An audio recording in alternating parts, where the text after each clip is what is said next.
There is a kind of seeing that most people don't know exists, not because it is hidden from them, but because it is trained, developed over years of deliberate practice in the specific skill of reading the world as it actually is rather than as it presents itself. Most people move through their environments registering the surface of things. The person is a person, the room is a room, the conversation is about what it says it is about. This is efficient. It allows the brain to devote processing power to the things that actually require attention. It is also, in certain situations, the most dangerous way to see. Before this story breaks your heart and rebuilds it again, please subscribe to this channel, ring that bell, and drop a comment below telling me which town or city you're listening from tonight. I read every single one. Grace Anand had spent 12 years learning to see differently. She had been 23 years old when the Defense Intelligence Agency had identified her as someone worth investing in, not for her academic record, which was exceptional, or her language aptitude, which was remarkable, or her psychological profile, which was unusual in the specific ways that intelligence work rewarded. She had been identified because of an incident at an airport in Zurich in which she had, without any training or context, identified a surveillance operation being run against an American diplomatic delegation, and had reported it through the correct channels with enough specific detail that the senior intelligence officer she had been connected with had spent 15 minutes on the phone with her and then offered her a job. She had been, for 12 years, very good at that job. She had run operations in 7 countries. She had managed networks of sources in environments where a single mistake, a name used incorrectly, a pattern broken, a meeting at the wrong time, would have had fatal consequences for the people she was responsible for. She had been the person who saw what was actually happening beneath the surface of things, who translated the gap between appearance and reality into actionable intelligence, who was sent to places specifically because she could be in them without being seen as a threat. She had been, by the metrics of her agency, outstanding. She had also, by the metrics of her own life, spent 12 years becoming someone she wasn't sure she recognized. This is the part of intelligence work that the job descriptions do not include. The accumulated cost of operating at permanent depth, of never fully being in any room you are physically in, of always having a second layer of attention running, of building relationships that are professionally necessary and personally false, of caring about sources you cannot protect, of losing sources you did care about. It was not dramatic, this cost. It did not arrive in one terrible moment. It arrived the way most important things arrived, gradually, and then all at once. At 35, she had stopped.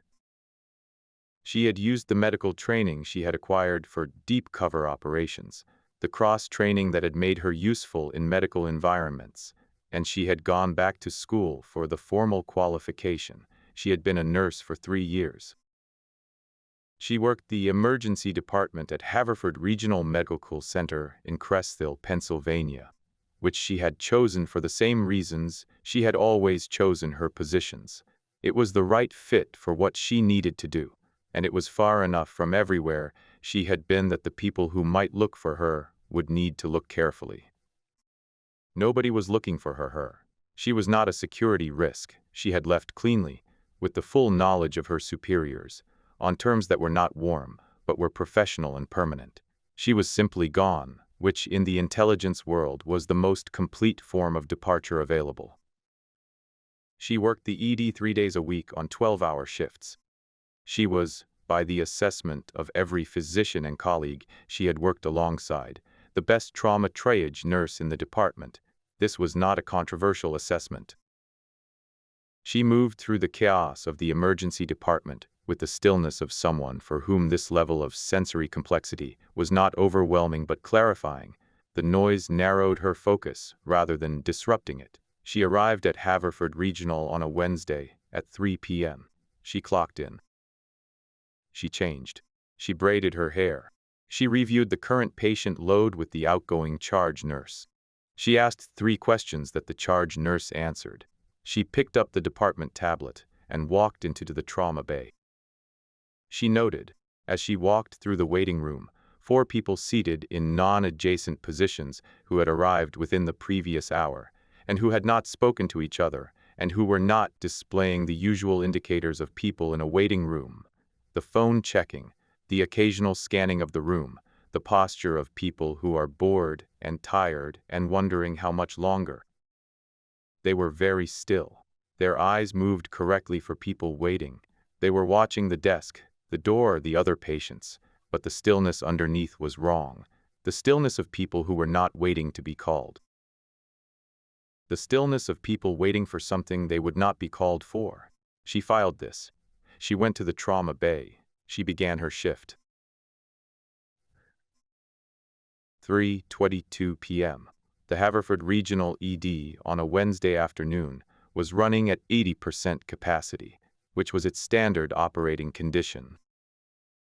The department had been designed for a patient volume that the city's growth had outpaced about 4 years ago, and the solution to this had been, as the solution to most such problems was, to ask the existing staff to absorb the additional load with no corresponding increase in resources.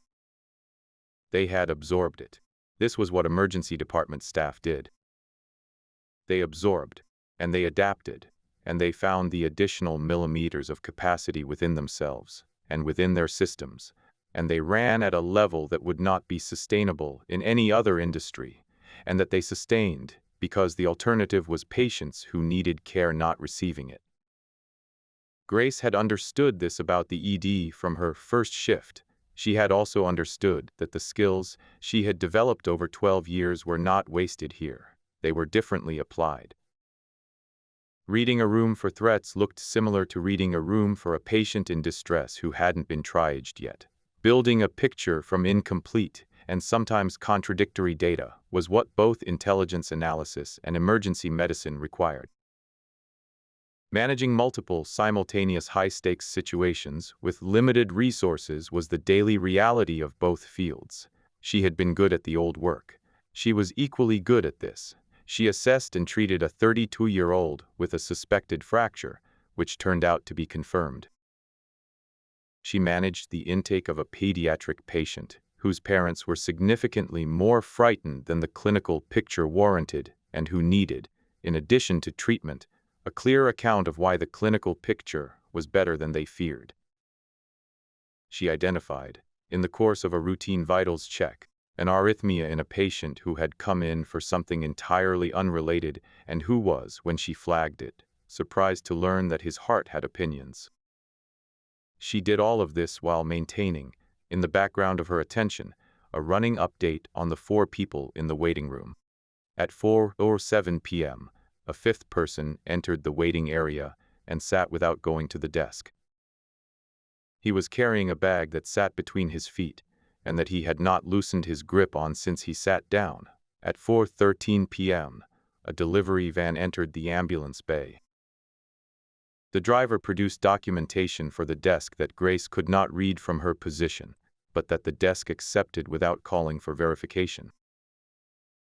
At 4:17 p.m., she stepped into the medication room to pull supplies for a patient, and took 45 seconds to send a message from the hospital's internal communications system to a number that was not in the hospital's directory.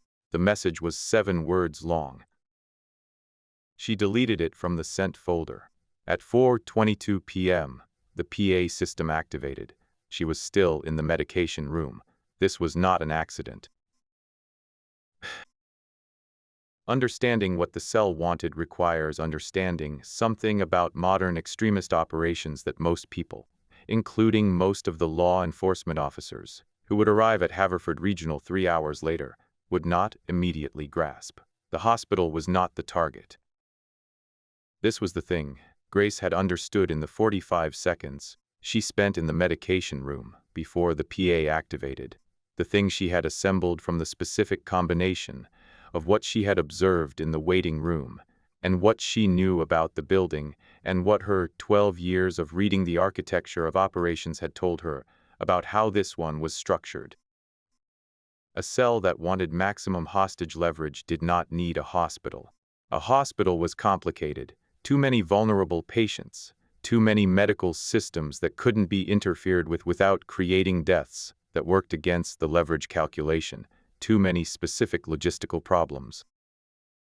A cell that wanted maximum hostage leverage chose office buildings, transport hubs, government facilities.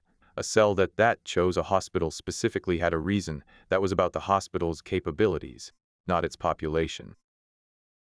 Haverford Regional had upgraded its communications infrastructure 18 months ago. Part of that upgrade had included a broadband transmission system with a range and power allocation that had been designed for emergency broadcast capability. For a mass casualty event, the hospital needed to communicate with regional emergency services simultaneously across the entire county. The system was, in broadcast terms, exceptionally powerful.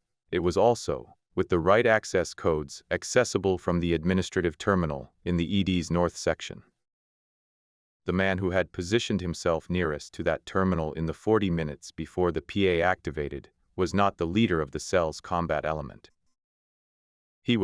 She had assessed from his behavior, his specific focus, his laptop bag, and the particular way he had been tracking the hospital's internal clock, a communications specialist.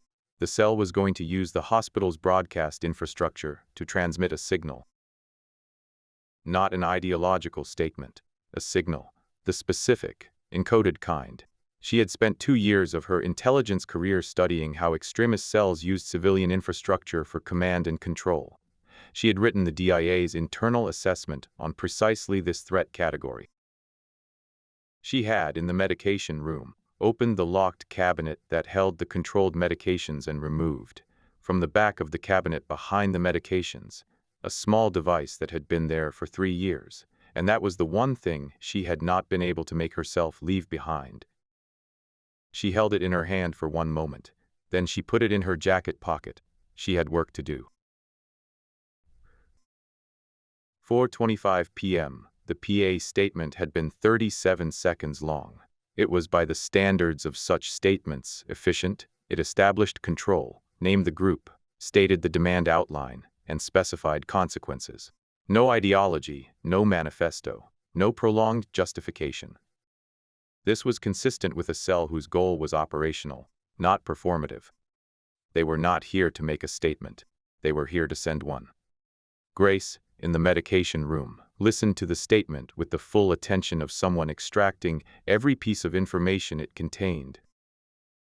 The voice controlled, accented in a way that suggested preparation and training rather than origin. The content. The cell named was not on the active watch list she had memorized before leaving the agency, a new name or a name change, which was itself informative. The demand, access to the hospital administrator and the communications director, not the local news, not the police negotiators, the communications director. The communications director. She confirmed what she already knew. She also confirmed something she had not known. They had not yet secured the administrative terminal. The communications specialist was in the waiting room. The terminal was currently unguarded. She had a window. The window was small. The communications specialist would be moved to the terminal within minutes, once the cell's combat element had established control, and it was safe to position him. She estimated 6 minutes, possibly 8. She needed 4. She left the medication room. She walked through the ED's staff corridor, the back passage that connected the trauma bay to the radiology suite, and that was, at this moment, empty because the staff had been consolidated toward the main ED floor per the PA's instructions. She was moving against the instruction. She was a nurse checking on a patient, as far as anyone watching a camera would see. No one was watching the cameras. The cell's combat element was managing the people. Camera management would come later. She reached the administrative section. The terminal was unattended. The communications specialist was still in the waiting room. She could see him through the internal window, patient, disciplined, waiting for the all clear. She sat down at the terminal. She had worked with this type of system in 2 previous field assignments. The access architecture was specific, and she knew it.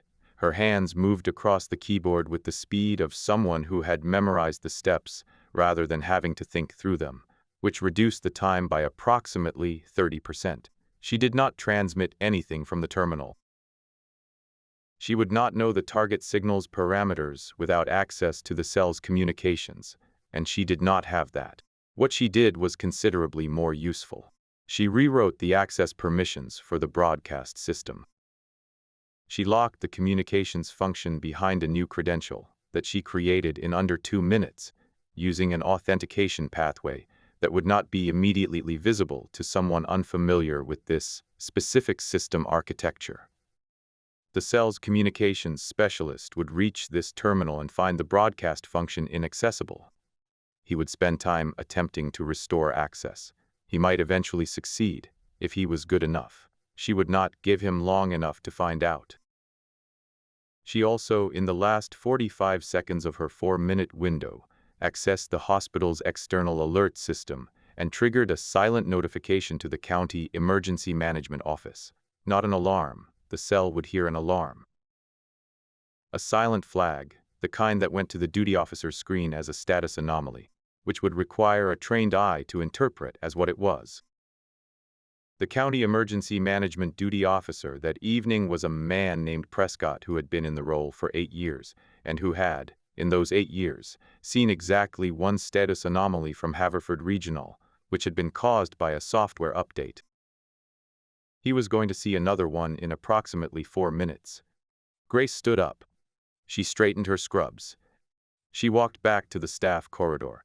She passed an armed figure in the main ED hallway, one of the cell's combat element, moving toward the administrative section. He looked at her. She looked at him. She was carrying a tablet. She was a nurse.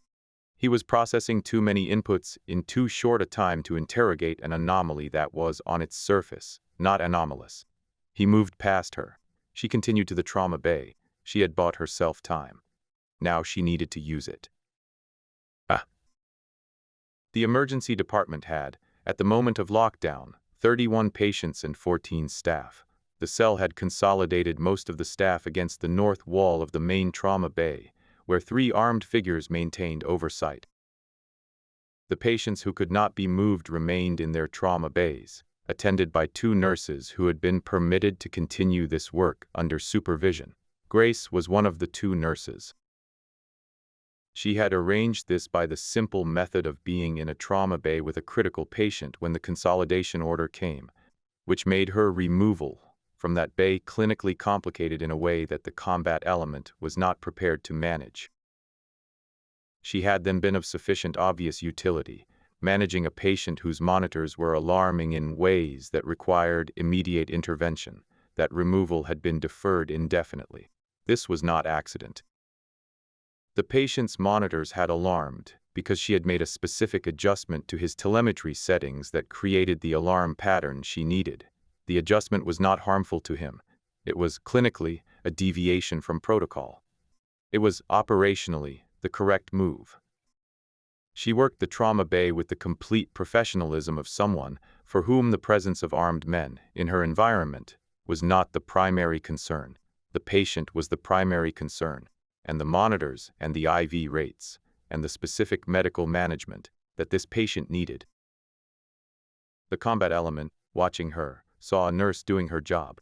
The combat element was correct. She was also doing several other things simultaneously. She was tracking the communications specialist. She was tracking the cell leader, who had positioned himself in the administrative section and who had spent the first 20 minutes of the operation on a phone that the jamming should have blocked, but that appeared to be operating on a frequency the jammer did not cover, a custom frequency, which was expensive and which confirmed that this operation was better funded than most. She was tracking the 6 combat element members she had identified, their positions, their patrol patterns, the specific moment in each patrol when their attention was divided. She was also managing a patient who needed management. She had always been good at parallel processing. 12 years of field work had developed a capacity for simultaneous attention tracks that was, even by intelligence community standards, unusual. Her former supervisor had described it once as the ability to be in 3 conversations at once without being only partially in any of them. She had taken this as the compliment it was intended as. At 5:14 p.m., 52 minutes into the lockdown, she received the confirmation she had been waiting for. The communications specialist left the administrative section and came to the main trauma bay. He spoke briefly with the cell leader. His expression was controlled, but his jaw was set in the specific way of someone who has encountered a problem they did not anticipate and are not yet ready to acknowledge that the problem is serious. He had found the terminal locked. She kept her eyes on her patient's monitors. Inside, the particular satisfaction of a plan working, which she had learned never to feel too completely because plans that worked often worked only partially, and the difference between partial success and complete success was usually the piece you hadn't anticipated. The piece she hadn't anticipated arrived at 5:22 p.m. But 5:22 p.m., the cell leader was better than she had expected. This was a specific assessment, not a general one. She had expected professionalism. The operation had been planned well enough to establish that. She had expected tactical competence. She had expected the communications specialist to be skilled.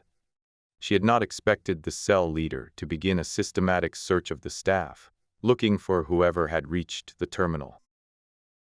He had understood, within 40 minutes of the specialist reporting the locked terminal, that the lock had been applied after the lockdown, which meant someone inside the building had done it, which meant he had a problem he had not planned for. He was working through it methodically. He was going to reach her. She calculated the timeline. He had questioned 4 staff members. He was conducting the interviews calmly, not threateningly, looking for the person who had been in the administrative section without authorization. The staff members he had spoken to had truthfully told him what they knew, which was nothing, because they had not been in the administrative section and had not seen anything. She was the only person who had. There were 2 paths available. She could wait for him to reach her, which would happen in approximately 15 minutes at his current pace, and give him a version of the truth that she could control. This was the preference. Controlling the conversation was always preferable to avoiding it. Or she could create a new problem that redirected his attention before he reached her.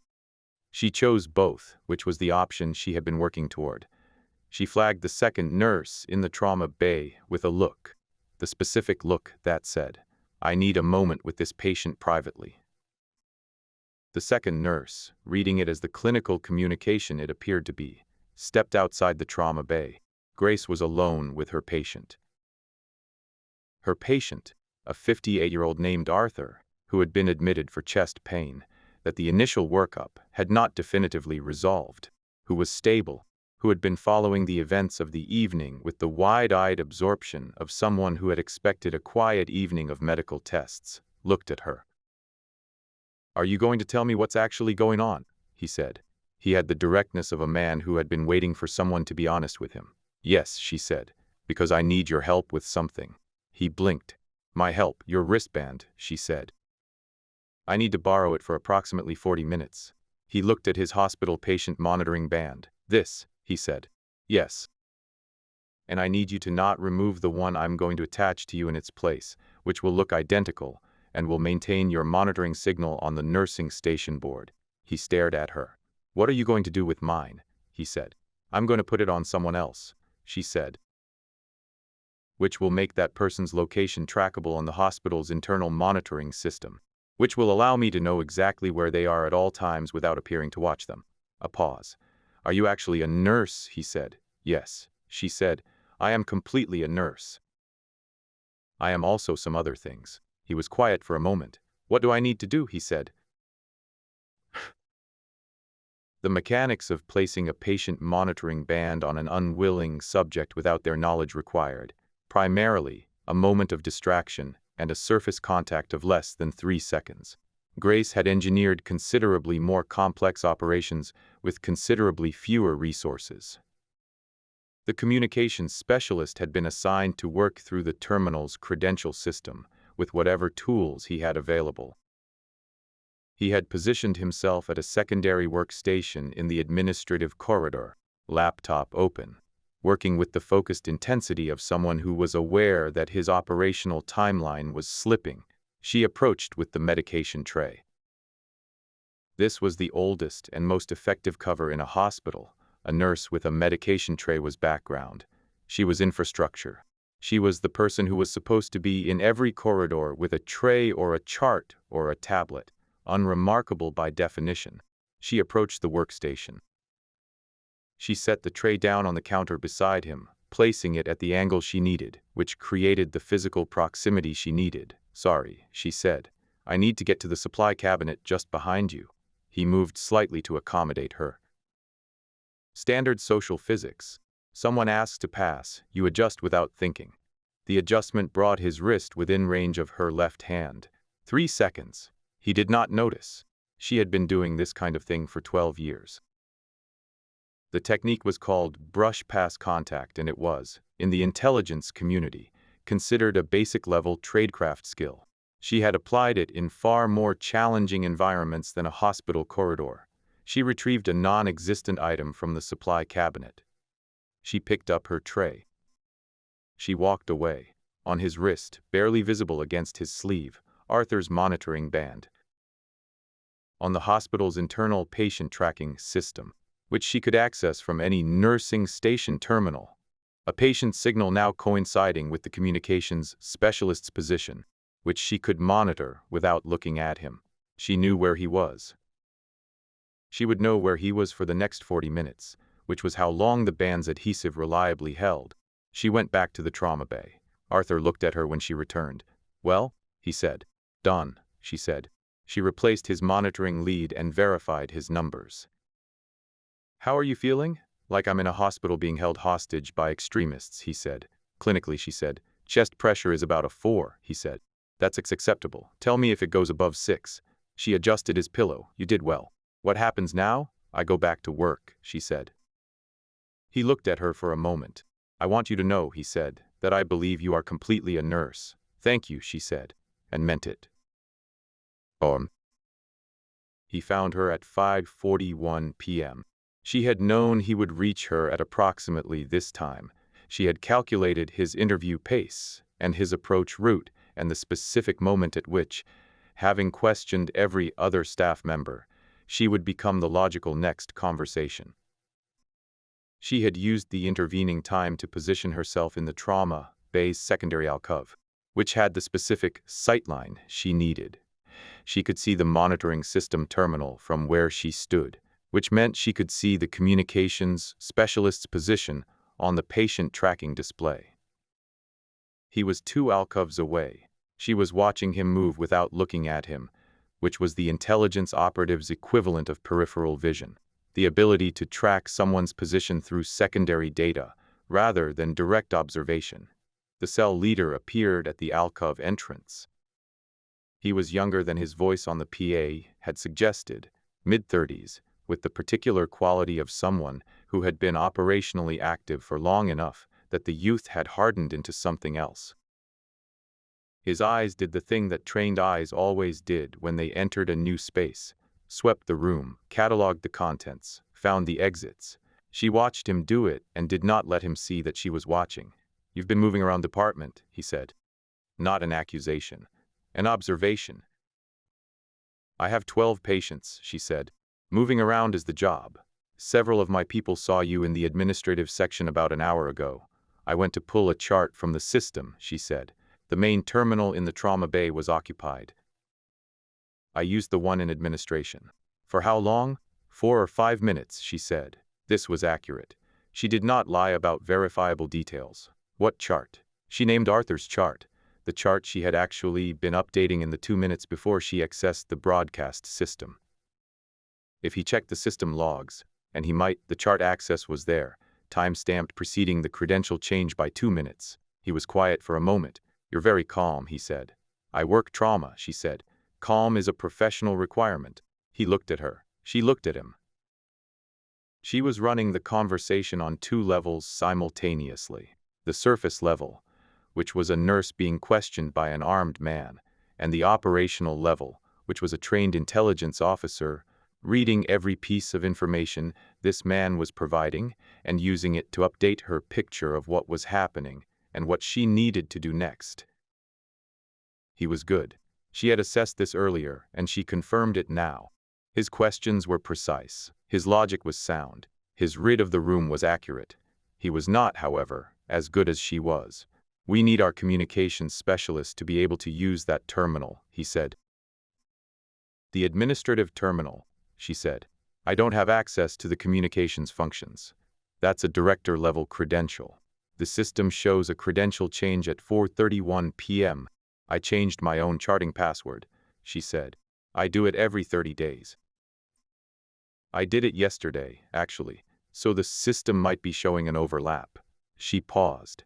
Charting credentials and broadcast credentials are in the same database, but different permission tiers. The broadcast functions are several layers deeper. She had invented none of this.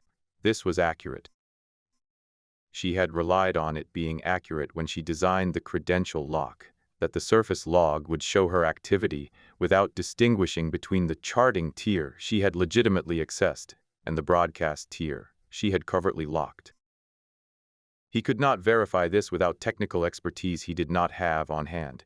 He looked at her for a long moment. "Thank you," he said. Formally, the courtesy of someone who had been raised with manners and had not, despite everything, lost them. He left. She gave it 3 minutes. Then she checked the monitoring terminal. The communications specialist's signal, Arthur's wristband, was moving. He had left the administrative section. He was heading toward the East Wing. The East Wing contained the hospital's secondary communications room. A backup broadcast capability she had not considered because it had been installed 6 months ago and was not in the building documentation she had reviewed.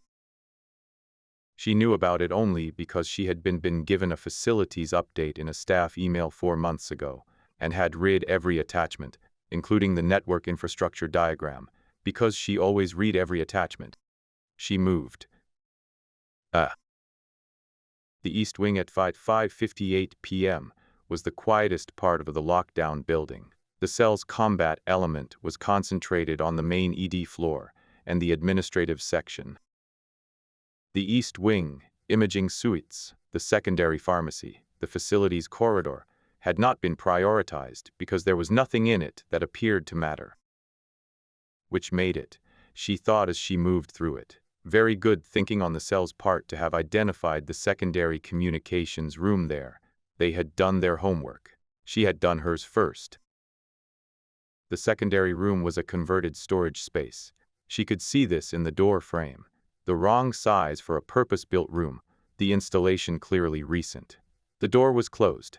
The monitoring signal showed the communications specialist inside.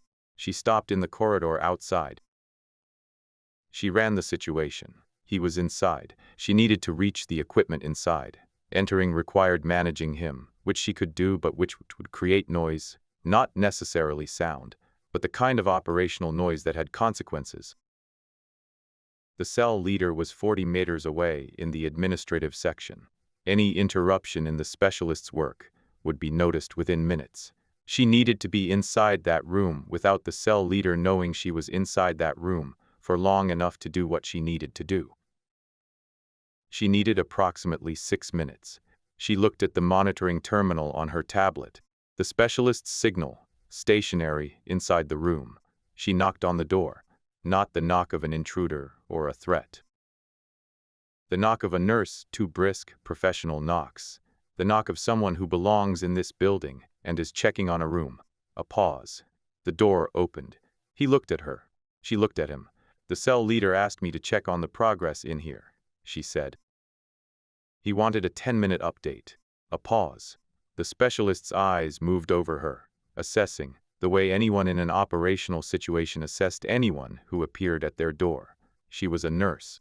She had a tablet. She had the particular authoritative calm of someone who had been sent by someone else. "Tell him we need 20 more minutes," the specialist said. "He's going to want a status," she said. "Is the system accessible?" He hesitated. She had been counting on this hesitation, the specific reluctance of a technical specialist to admit to a setback to someone they perceive as an intermediary rather than a principal. "We're working through a credential issue," he said. "Can I see?" she said. "I have administrator access to the charting system. I don't know if that overlaps with what you're trying to reach, but if the credentials are in the same database, I might be able to help." This was, operationally, a gamble. He might reject it. He might find it suspicious. He might call the cell leader to verify. He stepped back from the door. She went in. She sat down at the secondary terminal with the unhurried confidence of someone who belongs in front of a screen. She opened the credential interface. She looked at what the specialist had been attempting. He had been working at the broadcast access tier for 43 minutes. He was close. She could see the progress, but she had structured the lock well enough that Close was not there, and would not get there in the 20 minutes he had estimated. She also saw, on the secondary terminal's display, something she had not expected. The outbound signal was already partially configured. Not locked. He had built around her credential block by setting up a relay through the secondary system's independent pathway, which bypassed the broadcast tier entirely. He was more skilled than she had assessed. He had another approach working. She recalculated very quickly. "I see the issue," she said. "This is a permission inheritance problem. The secondary system doesn't inherit the primary credential updates automatically. There's a synchronization step." She looked at him. "I can fix this, but I need you to step out for about 5 minutes. The correction process requires a full system logout from all active sessions, and if you're logged in, it won't complete." He looked at her. She looked at him. The moment held. Then he picked up his laptop and stepped into the corridor. She had 5 minutes. She used 4.5. She did not stop the relay. She redirected it. This was the more elegant solution, and also the more complete one. Stopping the relay bought time, but left the capability intact. Redirecting it meant that when the cell's signal went out, it went not to its intended recipients, but to a specific federal monitoring frequency that she had programmed into the relay endpoint.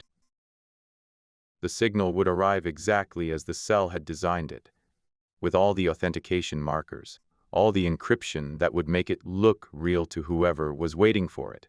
It would just arrive at a different address. The federal monitoring frequency would recognize it immediately as the kind of signal that required an immediate response. She had sent the equivalent of a flare, in the language of the people who were looking for this cell. She also sent one more thing, a brief text string in a protocol that was no longer officially in service, but that she knew was still monitored, addressed to a number she had memorized 3 years ago and had not used since. 7 words. The same 7 words she had sent from the hospital's internal system at 4:17 p.m., before the lockdown. The first message had gone to the emergency management duty officer. This one went somewhere else. She logged out. She stood up. She composed herself. She opened the secondary room door. The communications specialist was in the corridor, waiting. She said, "It should be accessible now. The synchronization takes about 2 minutes to propagate. Try again in 3. He went back into the room. She walked back toward the main ED. She had approximately 25 minutes before the federal response reached the building, based on her estimate of how quickly the monitoring frequency would be actioned. During those 25 minutes, the specialist would attempt the broadcast. The relay would route it to the federal frequency. The waiting cell, whatever secondary operation was triggered by the signal, would not receive it. She also had approximately 25 minutes before the cell leader found out what she had done, which she estimated would happen when the specialist's 20 minutes elapsed, and he reported a successful transmission that the cell leader could not verify through their own channels. She needed to be in a specific position before that happened. She went back to the trauma bay. She went back to "Arthur, your wristband," she said. He held out his wrist. She removed the monitoring band. "Is it over?" he said. "The hard part," she said. "The next part is just waiting." "What's the difference?" "I was in control of the hard part," she said. He looked at her. "Thank you," he said, "for being honest with me." She paused. It was a small thing he had said, and it landed with a weight that surprised her. She had spent 12 years being honest with almost no one. She had spent 3 years in this hospital being honest with her patients, not about herself, but about their condition, their prognosis, the things they needed to know. She had found that she valued this honesty more than almost anything else about the work. "Get some rest," she said. "Your chest pressure." 3, he said. "Good." She adjusted his monitor. "Someone will be back to check on you in 20 minutes. She turned to leave. "Wait." She turned back. "What's your name?" he said. "Your actual name. Not just Nurse Anand from the badge." She looked at him. "Grace," she said. He nodded, as if this confirmed something. "That fits," he said. The cell leader found out at 6:44 p.m. Not from the specialist's report.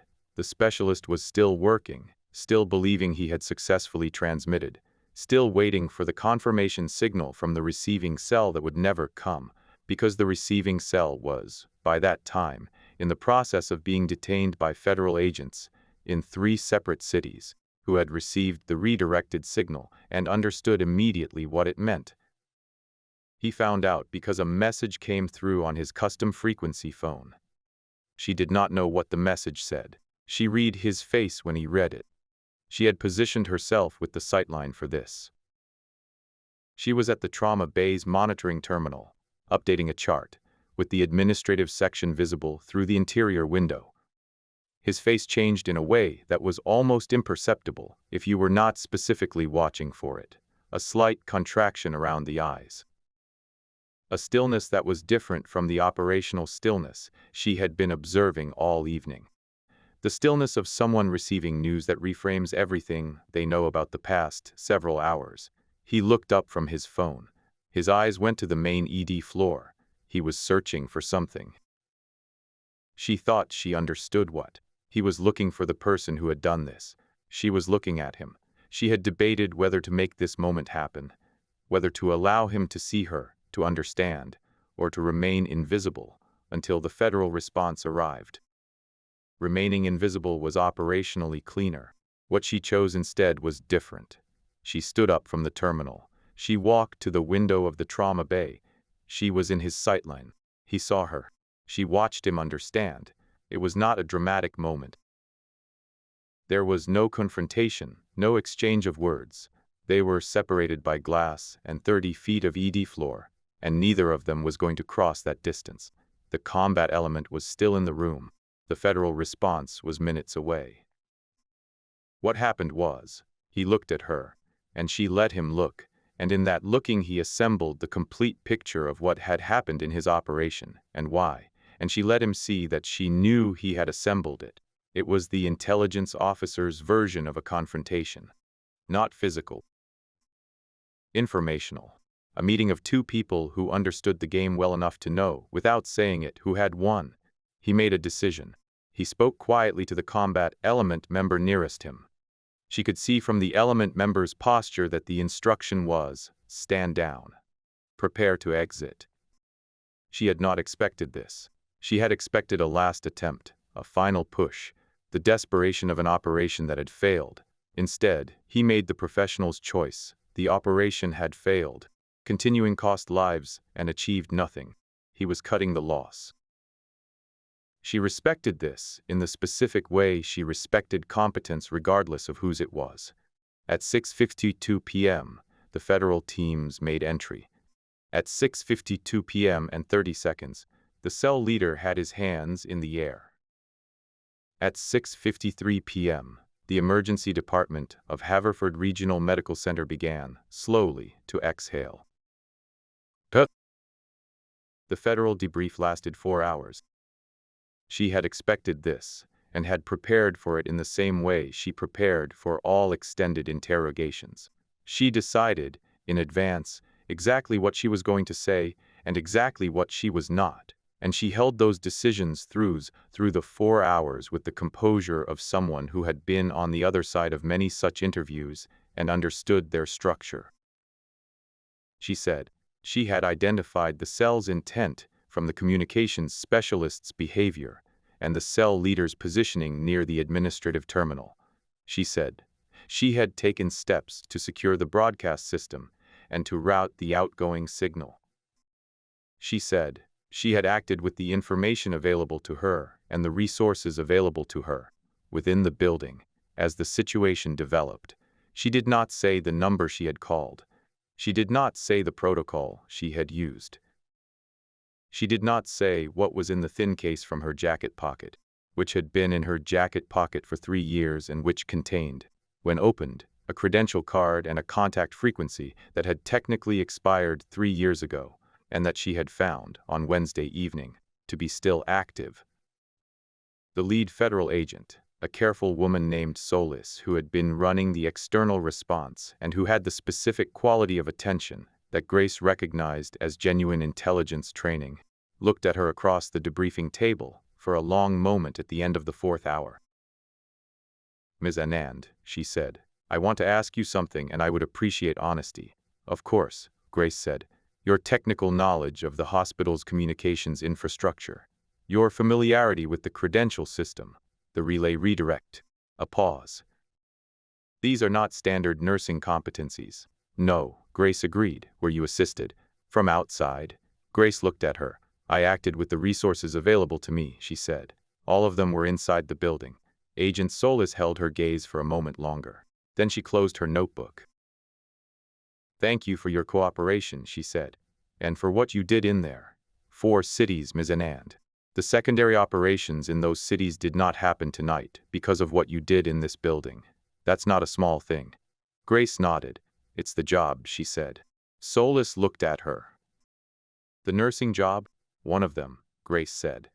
She went home at 2 a.m. She made tea. She sat at her kitchen table in the specific quiet of very late at night, and she held the thin case in her hands. She thought about the 12 years. She thought about what they had cost and what they had produced, and the specific accounting of a life that was the only life she had, and that she was the only one responsible for measuring. She thought about Arthur, who had held out his wrist, without being asked twice, and who had called her Grace and said that it fit. She thought about the secondary operations in 4 cities that had not happened. She thought about the ED, her trauma bay, her department, and the staff who had managed the evening with the composure of people who had trained for emergencies and found, in the worst one of their professional lives, that the training held. She thought about what she had done and whether she could have done it differently. She could not have done it differently. Given the situation and the resources and the time available, she had made the correct decisions in the correct sequence with the correct priorities. She knew this. She had always known it in the field, and she knew it now, and the knowing did not make it lighter. She put the thin case on the table in front of her. She looked at it. Then she picked it up and put it back in her jacket pocket. She was not ready to decide what to do with it. She had a shift on Friday. She would go to work on Friday. She would triage her patients and manage her trauma bay, and tell people the truth about their condition and sit with the ones who needed someone to sit with them. She would do the job. Both of them, maybe. She was not certain yet. But both of them were hers, and she was done pretending that either one canceled the other. She finished her tea. She went to bed. 4 cities did not happen that night because of what she had done. In the morning, she would be a nurse again. These 2 things were not in conflict. They never had been. If you love this type of intense nurse-taking action tales, hit that like button. Share the video with your fellow thrill seekers, subscribe to our channel, and ring the bell so you never miss a new story.